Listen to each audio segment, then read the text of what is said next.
I'm so glad to be here with you all for this time of inspiration and reflection together on the topic of discipleship. And huge gratitude to Jay and Samantha and Scott and Miriam and all the folks here at Christ Church who've poured so much of themselves into gathering us here and bringing us all together. So I am looking forward to thinking and praying together over the next hour about what discipleship has to do with the way of love. And I'm very excited about where all of us are heading when we leave this place to go out across the country and stir folks up. I really think these are exciting times in the Episcopal Church, and I'm incredibly grateful to be alive right now and part of how God is moving in and through all of us. How about you? The other day, a friend of mine in New York took me to meet a man named James Kim, who I'd heard was a gifted spiritual guide supporting hundreds of people of all generations in developing their spiritual practice. And as we were talking and getting to know one another, I made a remark to him about being a mentor or a spiritual teacher, and he rejected the label and told me, he said, "I'm not a teacher." He said, I'm not a guru or anything like that. He said, "I am simply a reminder." And as I began to think about what I wanted to say today, James Kim's words came back to me, and I thought that really is the frame for anything that I might say today. These remarks are simply reminders of many things we already know, that we've already heard, we've already experienced, even as recently as this past July, when Bishop Curry opened the General Convention with a powerhouse sermon on the way of love and made a request of each and every one of us. How many of you were either there or listened to that sermon? Good group, good number of us. Well, it's worth hearing a little bit of this a second time.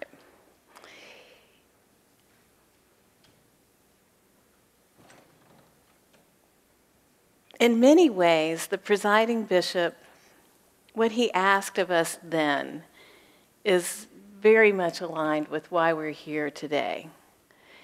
Because he asked us all to commit more deeply to our journeys as disciples by engaging the ancient practices of the way of love. Bishop Curry started with a passage from the Gospel of John, when Jesus turns to his disciples at the Last Supper and says, "As the Father has loved me, so I have loved you. Now abide in my love." And the presiding bishop continued, when Jesus knew their world would fall apart, when he knew uncertainty and ambiguity was in the air, when he knew he did not know for sure or precisely what lay ahead, and all he could do was trust the Father and leave it in the Father's hands, it is then that he said to them what he may be saying to us. "I am the vine, you are the branches. I am the vine, you are the branches. Abide in me, and I in you. For apart from me, you can do nothing. But abide in me, and you will bear much fruit, and so prove to be my disciples." So right there, right at the beginning of the sermon, right at the beginning of convention, the bishop gave us up front Jesus' definition of discipleship. And the definition was that disciples are the ones who practice abiding in Jesus' love. Then the bishop asked another question, the next obvious question, which is how? But how do we abide in Jesus' love? To answer that question, Bishop Curry went to another text that is one of the great books of the 20th century, written by Dietrich Bonhoeffer, entitled The Cost of Discipleship. And Bishop Curry reminded us that it's an exposition on the Sermon on the Mount, Matthew 5, 6, and 7, where Jesus says stuff like, love your enemies. And Bonhoeffer says, I think what's going on here in the Sermon on the Mount is that you have Jesus giving these teachings about how to live a life of love. But if you approach them as mechanical, legalistic things, you'll stumble. So Bonhoeffer says the key is not to turn the teachings of Jesus into a new law. And here, Bishop Curry and Dietrich Bonhoeffer's great reminder. The way to really live into being a disciple, the way to abide in Jesus' love is, quote, to throw yourself into the arms of the living God. Throw yourself into the hands of Jesus. And then, here comes the fruit. You might actually learn to love an enemy. Then you might pray for those who curse you. Then you know what it means to be blessed. It makes you hunger for God's justice, to throw yourself into the arms of Jesus. Another one of my heroes, Rowan Williams, says the same thing put in a slightly different way. He says, we do not solve our problems by better discipline. What we need is better discipleship. And his sermon, when he was enthroned as Archbishop of Canterbury, was all about this. In that sermon, he also speaks to us of abiding. In his words, entering into the intimate joy of Jesus' life. Moving into the radiant mystery of Christ. Facing into that mystery, highly intentional, focused, and yet truly open, receptive, expectant, and unguarded. Archbishop Rowan reminds us is how we find, quote, our most profound freedom in surrender to him. He continues, this is the opposite of treating the mystery of Jesus as something we can think about at an arm's length, as an interesting phenomenon that has nothing really to do with how we live and die. In Matthew 11, Jesus rounds on those who do and says, in essence, I don't want your idle curiosity. I don't want your patronage. There is a secret that you don't have a clue about. And the ones who know that secret are the ones who do not try to protect themselves by staying at a safe distance. They throw themselves into the arms of the living God, throw themselves into the hands of Jesus. Perhaps, Archbishop Rowan suggests, it's time for you to listen to those who know their need. For them, God is immediate, not an idea, not a theory, but life, food, air. We can't know fully who God is and what God gives unless we are willing to abide, to stand in the same place as Jesus in the full flood of the divine life poured out in mercy and renewal. It's only in the water that you can begin to swim. Mother Teresa also implores us as disciples to surrender to God and to allow our hearts to abide in God's love.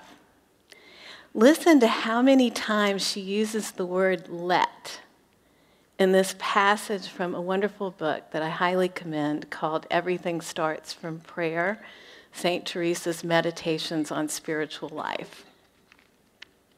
So here are her words.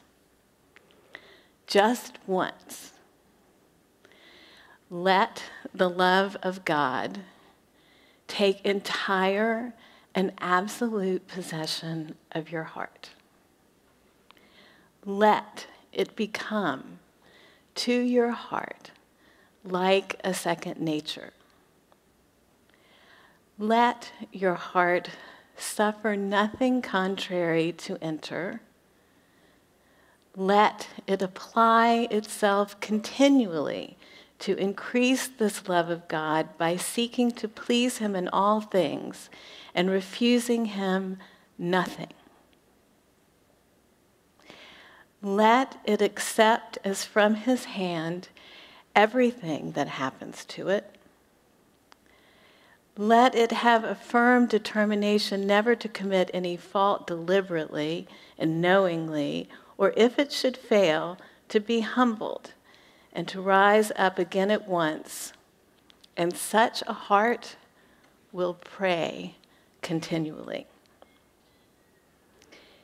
But perhaps my favorite old story of transformational discipleship, which points out the qualitative difference between lukewarm practice, that's just checking the box, and truly saying to God, take my life, comes from the ancient teachings of the Desert Fathers and Mothers. And I bet some of you can guess which one I'm going to tell. Abba Lot went to Abba Joseph and said to him, Abba, as far as I can say my little office, I fast a little, I pray and meditate, I live in peace as far as I can, I purify my thoughts.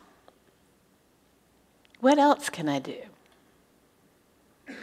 Then the old man, Abba Joseph, stood up and he stretched his hands towards heaven, and his fingers became like 10 lamps of fire.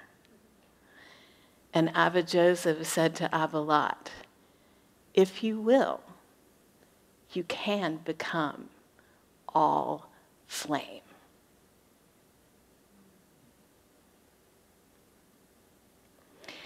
I have to tell you, once upon a time, I approached something like this kind of surrender, this hurling of oneself into the arms of God. Only once, one time, under extreme pressure, in extreme circumstances, and it completely changed my life. I wrote that book Jay mentioned about it, that was published in 2008, called American Awakening. And sometimes when I need a reminder of what happened to me, I go back and reread my own account. It always takes me back to a place of remembering how discipleship happens and why it truly matters. And I must tell you, as powerful as the experience was, I often need a reminder. I often need that recentering in God's amazing grace and love. So here it is. On 9/11, I was in Trinity's office tower. Only one other tower stood between us and the World Trade Center site. we had been working for months to prepare a special broadcast. Rowan Williams was with us to deliver 4 meditations on the shaping of holy lives. The recording was scheduled to start at 8:45, and at 8:46, the first plane dove into the North Tower. The program was never made. Instead, our lives were reshaped forever by what we saw and felt. When the South Tower collapsed, we were suffocating. I remember holding wet baby bibs over the faces of children from our daycare so they could breathe. I remember looking into the eyes of firefighters running towards their death. But when the second tower came down, that was the moment of greatest terror because we were outside, right there, as it came down. People were frozen in their tracks, sobbing, shaking uncontrollably. There was nothing you could do. But that's when I turned and I faced it. And I saw it barreling down on us 1,368 feet high. My mind was paralyzed too, but I was thinking in milliseconds. When the black cloud reaches me, I'm going to live or I'm going to die. I have time for maybe one more thought. And it wasn't exactly a thought. It was more like an act. And I couldn't tell whether I was choosing it or it was choosing me or something was directing me or if it was just pure instinct. But with every drop of my being, I inhaled and I summoned all the life that was in me, and then I released it, screaming in my head, "Take me." It was a terrifying moment and an absolutely liberating moment because I feel like I'll know what that's going to feel like at the end of my life. And from that point forward, just that moment, it really reoriented the way I lived. The next morning, Archbishop Rowan preached on a text from Ephesians. But now in Christ Jesus, you who were once far off have been brought near. He said the acts of the previous morning had initiated a conversation in the terrorists' language. And then he asked, is this how we'll go on, in that language? The question shaped everything we tried to be from that point on. In the following days, we moved through the city, encountering pockets of extreme fear and hate. And yet, I began to notice that sometimes in them, another language was spoken. And when it was, conditions changed. Like the language of the orphans who came from the original ground zeros, Hiroshima and Nagasaki, to our American church to deliver a message of condolence.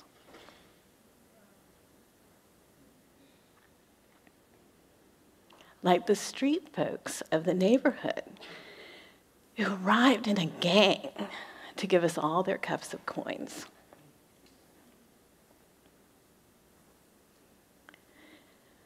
Like the language of the 15,000 workers who dug on their hands and knees for a year to retrieve human remains. They literally reached into the grave and would not let go.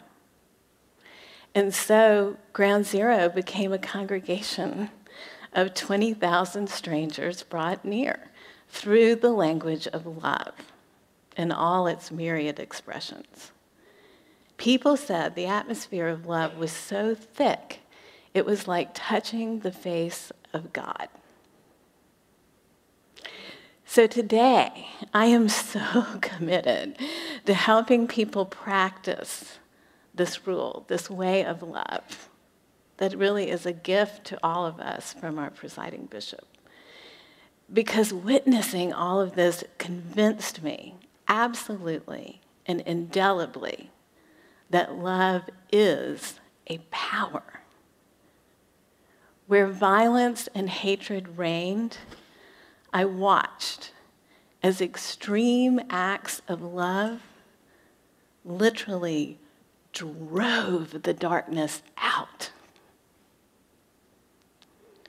It taught me a lesson that we choose the conditions we create, and that humanity has been blessed with the full capacity to generate in any place the safety, dignity, alliance, and resilience all people need to thrive.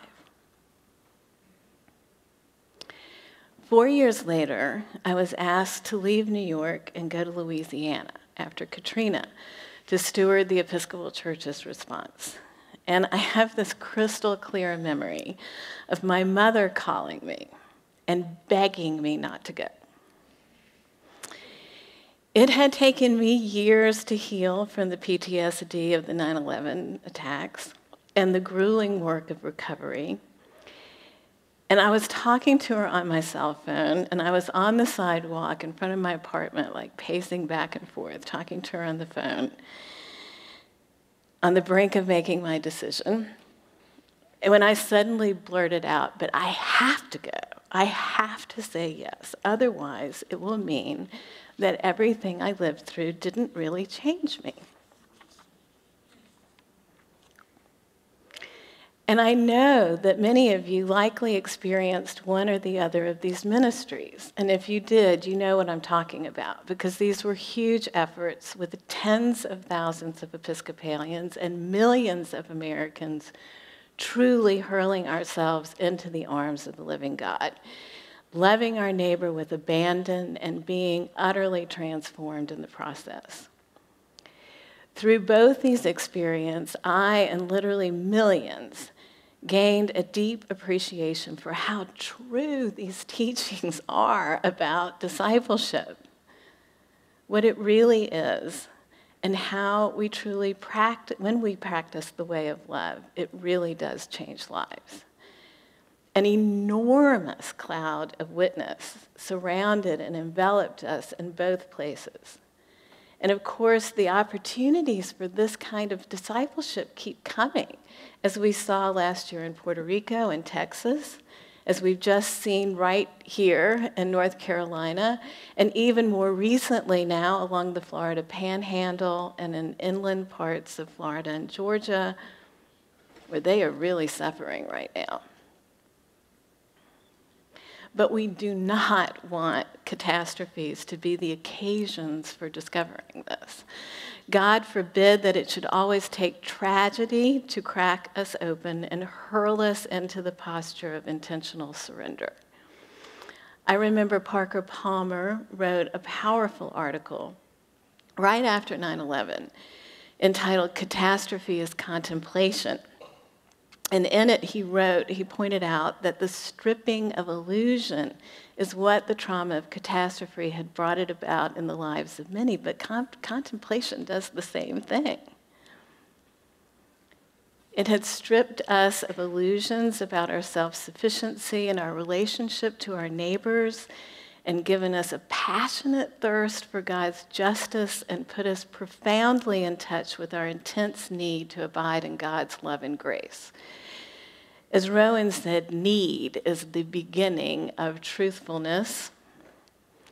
It's the hungry who can smell bread a mile away. But in my church circles anyway, we had somehow forgotten our need and denied how hungry we were before these shattering experiences.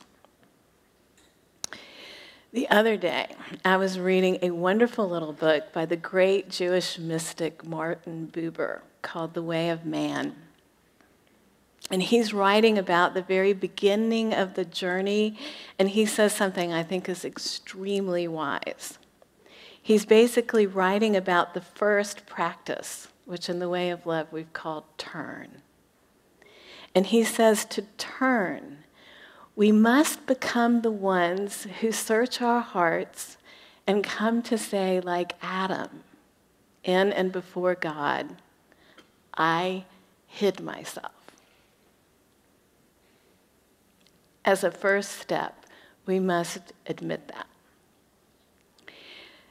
Then, in that context, and with that admission and self-reminder before God, the spiritual practices of prayer and worship, the study of Scripture, reaching out to bless our neighbor and be blessed, going to meet and embrace the stranger, each in different ways, like Bishop Ann was saying, make us vulnerable and remind us of our need and keep our hearts open and cause us to keep reaching for God. And this is how the practices begin to awaken us and destroy the various systems we devise to hide out from God. Buber writes, and I think this is so important. It's so important for me to hear. I mean, it just jumped off the page. The practices that strip these illusions are essential because, quote, if we drown the voice of God or hide from the face of God, our life will never become a way. In other words, we'll never really become disciples. So the way of love practices have the power to wake us up. They are transformative if we engage them with the intention to emerge from hiding and expose our lives to God's gentle recreation of us through them.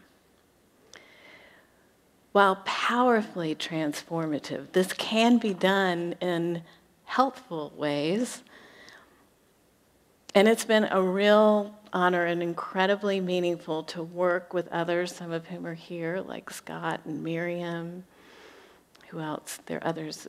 Bishop Wright, who's coming tomorrow to speak, to work on these, to help clarify and develop and begin applying some of the resources. And I mean, I think we're all just deeply, deeply committed to helping any church that wants to take these materials and contextualize them for their faith community and figure out how best to do this.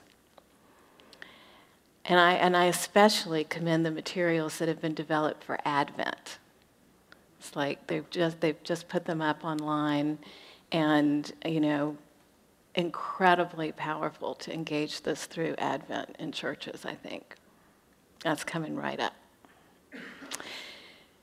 So there's more I could say, but in closing, I want to make one last pivot, and with Buber's insight in mind, help us think practically about one place that we might begin work with this first way of love practice, which is turn. In the vocational discernment work I've done with lots of communities and congregations and individuals over the past 14 years, since we had the ministry at Ground Zero, one of my favorite centering reflections, which I've used repeatedly, has proven to be almost foolproof in helping all sorts of people begin to learn how not to drown out the sound of the voice of God. The practice is very simple. We read this passage I'm about to share, and then we divide into triads, and we take turns listening deeply to one another tell stories about times that we did hear the voice of God, or as the great mystic and mentor of Martin Luther King Jr., Howard Thurman, calls it, the sound of the genuine, as well as times that we hid from that voice. And this can really be a threshold practice as one begins to transform one's life into a way. So in closing, I thought we'd just listen to this together, like we would in these triads, before we have some time to ask questions and talk about these ideas together a little bit. So I'm just going to invite us all now to kind of center ourselves, to kind of drop our attention from our head. We're talking about all of this theoretically, down to our hearts,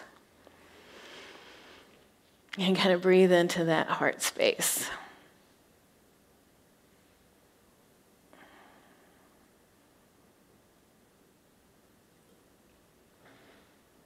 And we ask God to enter and show us God's abiding presence already here with us and within.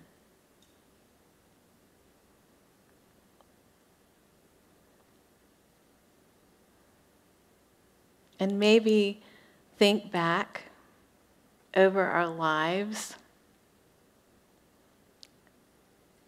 and recall a time when maybe you heard the sound of the genuine, the voice of God in you.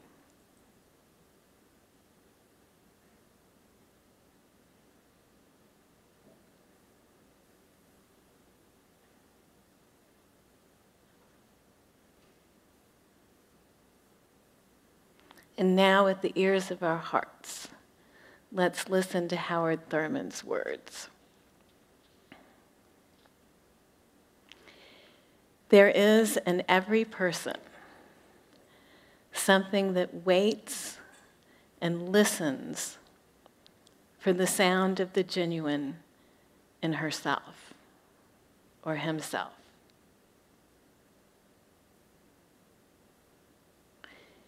There is in you something that waits and listens for the sound of the genuine in yourself.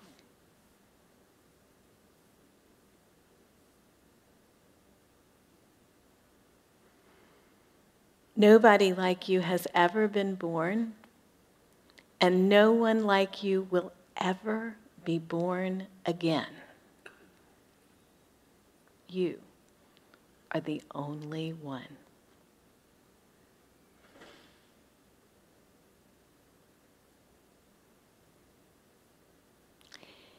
If you cannot hear the sound of the genuine in you, you'll never find whatever it is for which you are searching. And if you cannot hear the sound of the genuine in you, you will all your life spend your days on the ends of strings that somebody else pulls.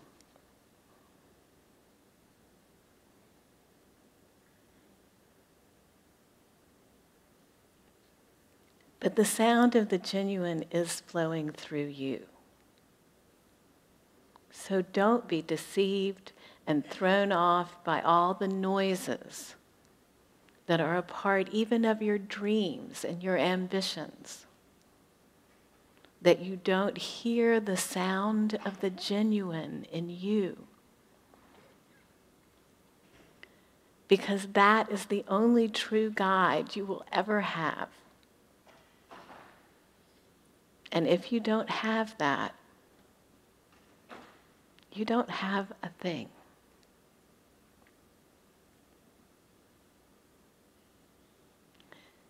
Through prayer and worship, through the study of sacred text, through engaging the stranger, through blessing and being blessed by others, and through times of rest, cultivate the ability to listen to the sound of the genuine in you.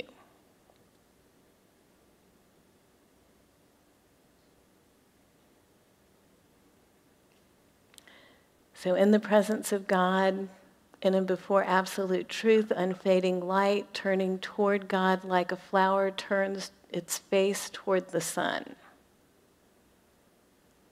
May we live without fear. May we hear the voice that sets us free. May we receive from God's fullness and set others free from sin and guilt. May we walk in the way of God's love. May we become all flame. Amen.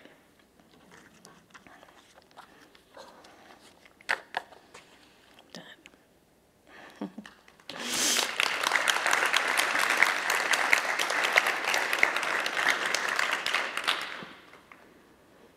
So what should we talk about? What do you think? Can we do it? Yes. I just want to know where you got that Okay.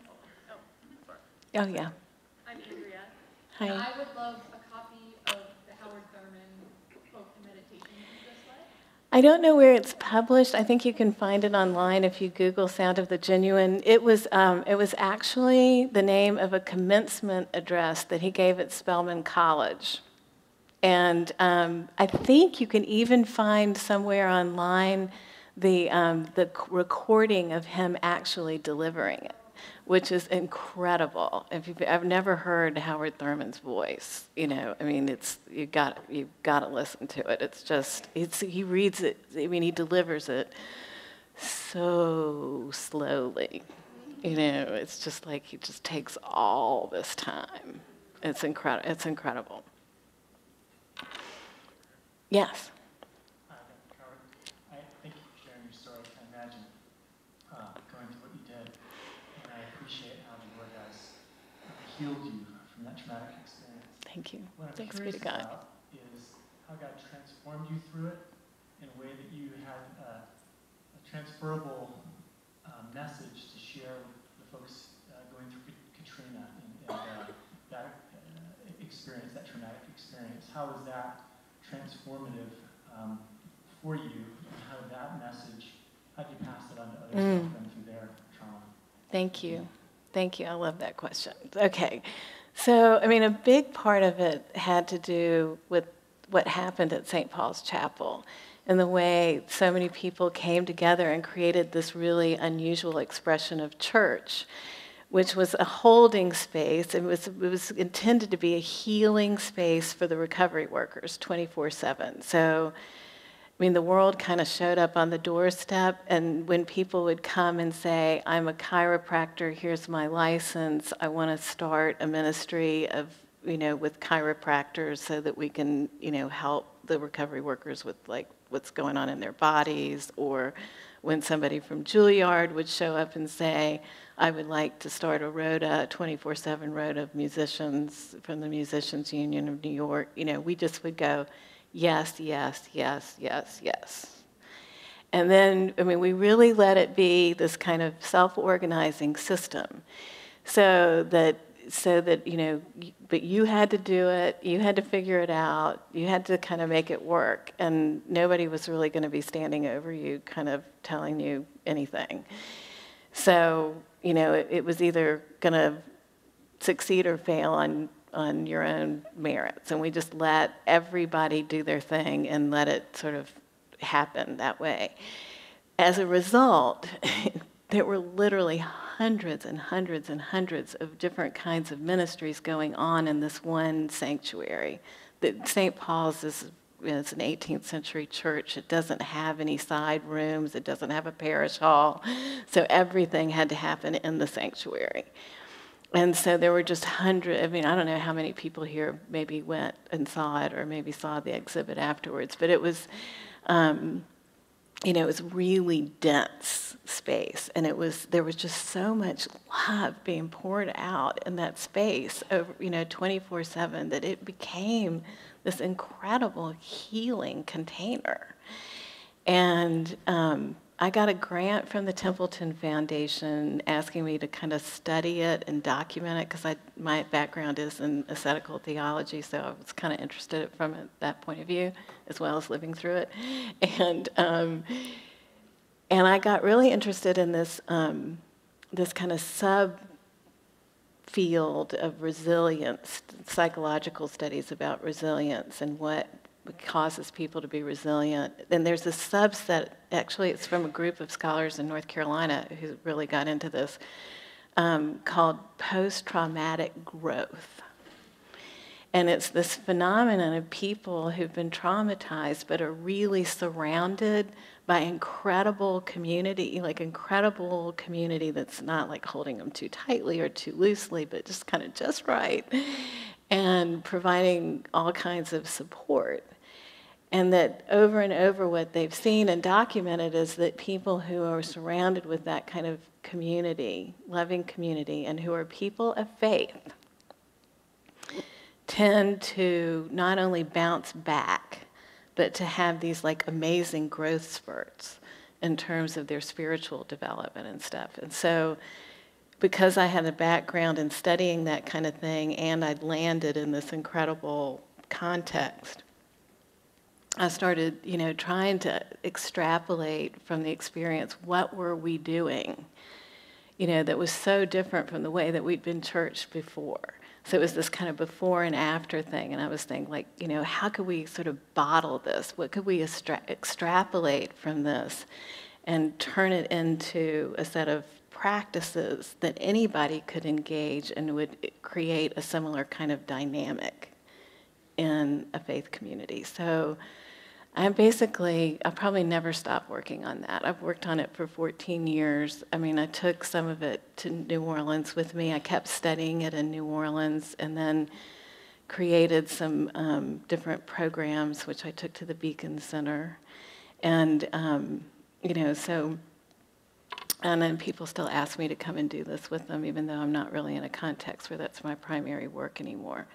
But it really starts with loving community that loves you through it and helps you heal in ways that enable you to carry on the wisdom and apply it in different ways. And almost everybody who was at St. Paul's had an experience like that and went on to do many, many different remarkable kinds of things. Yeah.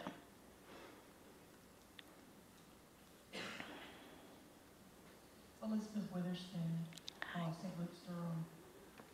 I'm very intrigued by what you were just describing. So if we wanted to use those resources and what you learned, what you bottled in our congregations, where is it? How do we get it? Well, I have a table over there, the middle one, and you could take my card and just come over and talk to me about it. Yeah. Hi, Thanks. my name is Tamara Plummer. I work at Episcopal Relief and Development, so you could go to our website. In the U.S. Disaster Program, there are a multitude of tools. I will also be here for the whole conference if you want to talk about resiliency work. The only thing I would add is think about it. It's very simple. If you are doing good church and you're doing good ministry, you will do good disaster response. And if you're doing good disaster response, you will do good church. And you will do good. So true. And then the last piece is three letters, CIA, community, information, and agency. So she talked about that community piece, but also that provided that space for information to be shared. That's true. And then people who were impacted also felt like they could do something to heal themselves, but heal their neighbors or agents.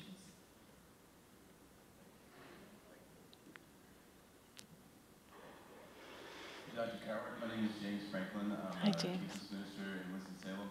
I really love how you've reframed suffering, really, into this transformational encounter with God. And my question is, given the nature of my work with young adults, given the nature of work with youth, how do we prepare people for that suffering? And how do we talk about that suffering in these terms that you are laying out in front of us, in terms of them being an encounter with God, because we are all going to suffer. And so how do we do that? And how do we reframe that suffering in a way that is hopeful? I'm not sure I have a really wise answer for you on that. That's a huge question. And if anybody else has something they want to say, I would invite others to respond. But I would say,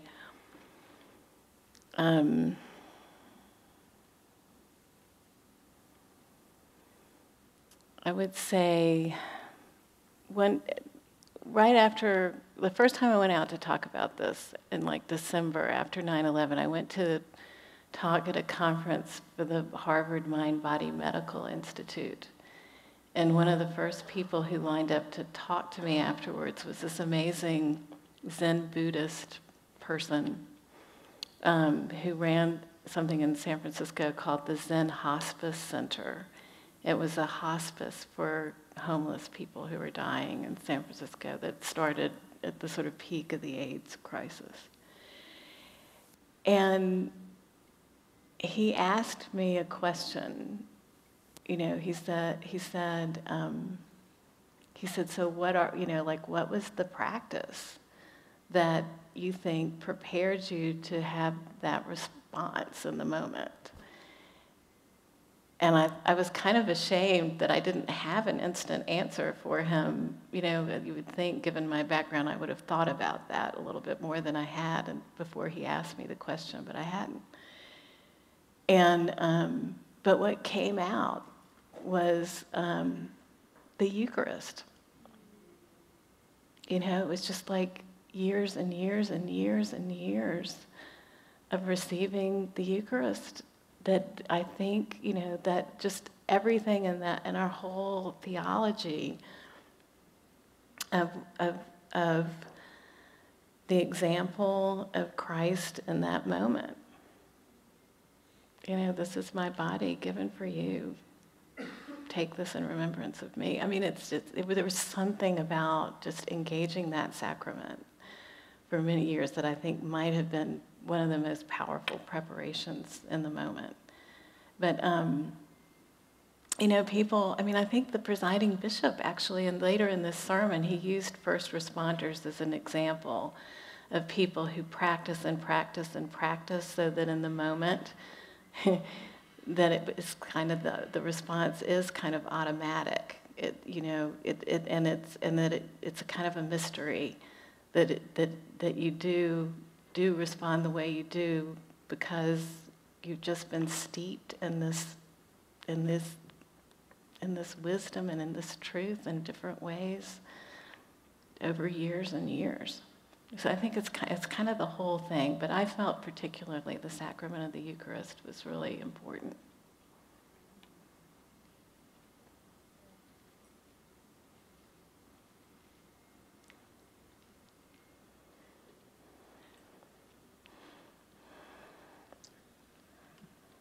Hi, Courtney. It's Whitney Alltop. Hey. It's great to see you again. I'm responding to your invitation if there's anyone else who has something to add. I just finished reading a book by Joan Chittister called Scarred by Struggle, Transformed by Hope. I love that book. And in true Joan Chittister fashion, it's so accessible, talking about out of the struggle comes the transformation. And she's paired all kinds of struggles with the gift that follows. And one thing that stuck out to me at the conclusion, the very end of the book, she said, so often people don't have a crisis of faith, they have a failure of memory. A failure to remember of how God provides, how God took care of them before. And I thought, wow, that's so accessible. Helping people remember. And so even your own story of the Eucharist was a practice of remembering over and over and over again so that when that moment happened, you remembered. And it made all the difference. So I just offer that up. Great. I taught a class once called Tragedy is Transformation at General, and that book was on the reading list, and I had forgotten about it, but that it is a great book. I love Joan Chittister. How can you beat Joan Chittister? Yeah, a book study with that book would be amazing. So do you all think we can really do this? I mean, to me, that's the big question. Like, do you think that people in your congregations will really take to this engagement with the practices, not as a kind of like check the box thing, but like this opportunity to really throw themselves into it tomorrow? You actually have a question. Sorry. The question I have is, for communities that have been practicing participation in a club, how does one, I think there's a benefit to that, right? There's a way in which when I move to a new place, my mom says, have you gone to church yet? Because I'm in a club and I will automatically have friends and family. But how do you also, maybe it's an and, create spaces where people can engage in their faith and be vulnerable and feel safe and not be kicked out of a club or think that now the club has changed, or do you know what I mean? Like when you practice this culture of like you show up on Sunday, you go to the service, but then Jesus, you'll come back next week because Jesus happens from the chancel steps back, and that's how you practice your whole life. What interrupts that? Well, I'm a really big fan of small groups, and circle groups and different kinds. I mean, there's so many different ways you can do this. I mean, the materials for the Way of Love that are online are basically designed to be done in small groups.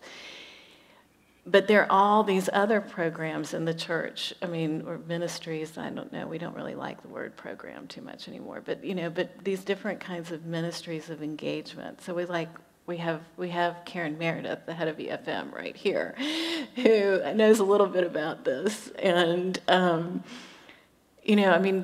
this small group engagement, I think, creates a container that's more intimate. It can, if it's well facilitated, it can be a kind of safer space for doing it. I don't know, Karen, do you have anything you want to say? Actually, I do. Yeah, I thought you might. I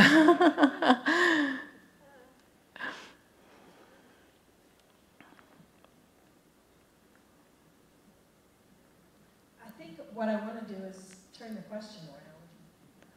I agree, small groups are one way that this happens.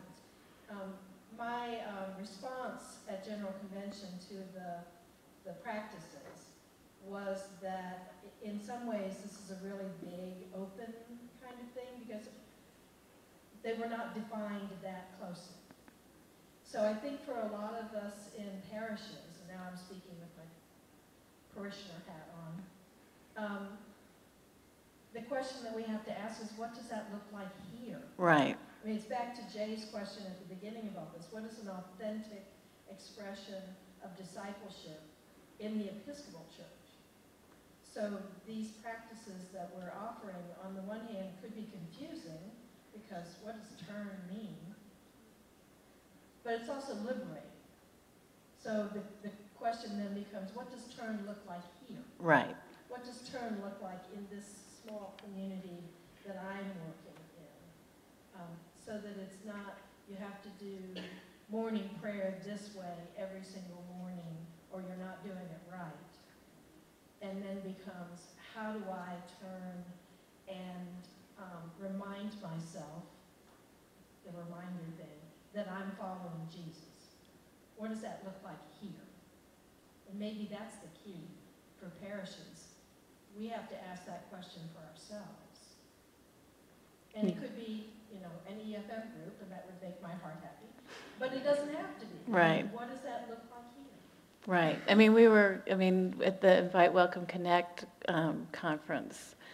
Matt was there. We were, we did this thing called Going Deeper, where we took some of these practices that we developed and we wove it in with Invite, Welcome, Connect, and we were kind of playing with how to mix these two things in a way that could actually be could fit the bill for the Way of Love practice. That's how you could take Invite, Welcome, Connect and do it in a way where it would, you would, at the same time, you would basically be doing the Way of Love practices. So I think part of the answer is being creative and, playing with this stuff and having fun with it. The other part that I think is kind of mysterious to me is how do you get people, maybe y'all have some experience with this, but how do you move people to a place where they really want to try, like they're hungry for it. They, where people are, they're like saying, yeah, I'm hungry for this. I want to try something new. I would want to take this to a deeper level. I want to do this in a way that's risky because it's going to change me and it's going to change my life. And does anybody have any thought about that? Because that's really, to me, that's like kind of a threshold question. As a former youth minister, I would say bring them along with you. That's what Jesus did. Take them, show them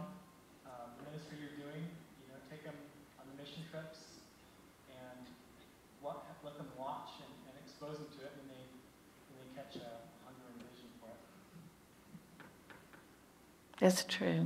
I would just say, I mean, I'm not handing around the microphone, but, I think about the shepherding and walking alongside people. There's several parishioners in here, and in 10 days, we're going to Montgomery, Alabama. Mm-hmm. And, I got to tell you, when we met 2 nights ago, I'm a little scared. I really don't know what's going to come up. I mean, inside myself, inside the people in this group, and so it's going back to the vulnerability thing, I think, for me. And sorry, I'm supposed to be handing around the microphone. Ooh, sorry, there's lots. And trying to keep this on time, so there's that too. One of the things that we have done, so Sarah and I are co-priests, co-leaders at our church, and we've spent a lot of time listening to our parishioners, because instead of coming up with what we think is best and where we think they are, they're telling us where they are, and it might not be stuff that we want to hear, but when we do hear it, then we can respond and be with them. So instead of saying, well, this is where we are and you need to be where we are, it's, well, okay, we've heard where you are, and let's try to meet you there. Amen. Yeah.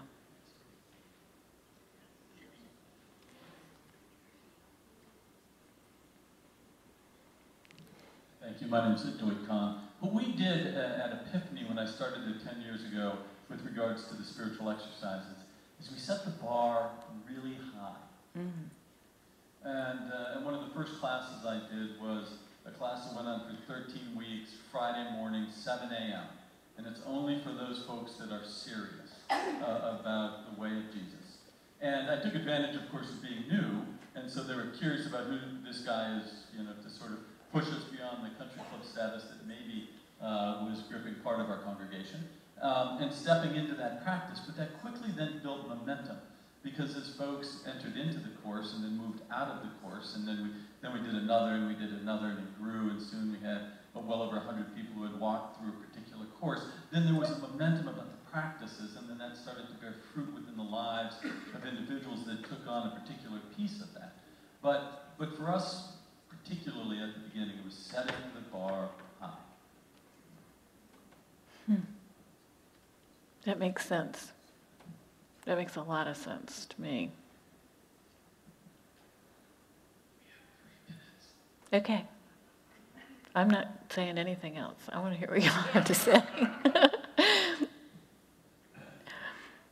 I think, too, we talk about practices as though, in some ways, this is something new that we have to take on, where sometimes it's a reminder of things that we are doing, but we just need to be more intentional about. So, to go back to turn, in my EFM group in the last couple of weeks, we've been talking about this, and one of the things I said was, what reminds me to turn is theological reflection. That's how I know I need to turn. I'm already doing intentional theological reflection. So it's not like I'm being asked to take something else on. I'm being asked to look at it from a different perspective. Exactly. I mean, I think that's a huge, we've talked about this in the group, that it's not about taking on something new. It is, it really is about being more intentional and looking to see where are these practices already embedded, or if there's, and then selectively taking from whatever new stuff is sort of being put out there, as if it enriches things in any way. But definitely, hopefully, we're all practicing all of this, right?